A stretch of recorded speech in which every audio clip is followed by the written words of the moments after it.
এই মুহূর্তে একটি অত্যন্ত বড় এবং চাঞ্চল্যকর খবর নিয়ে হাজির হয়েছি। সাত সকালে রাজধানী এক্সপ্রেসে ভয়াবহ অগ্নিকাণ্ড। ত্রিবন্ধপুরম থেকে দিল্লির উদ্দেশ্যে রওনা দেওয়া ট্রেনটিতে যাত্রাপথে আচমকায় দাউ দাউ করে আগুন লেগে যায়।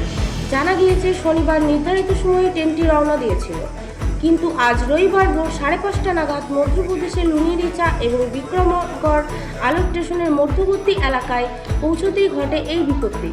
ট্রেনের B1 কোচে হঠাৎই আগুন ধরে যায়। মুহূর্তের মধ্যে কালো ধোঁয়ায় ঢেকে যায় গোটা এলাকা।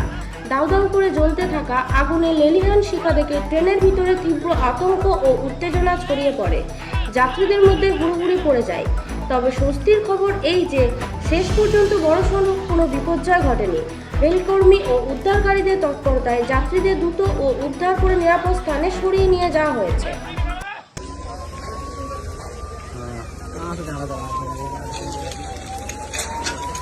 सामान ही जला है बस।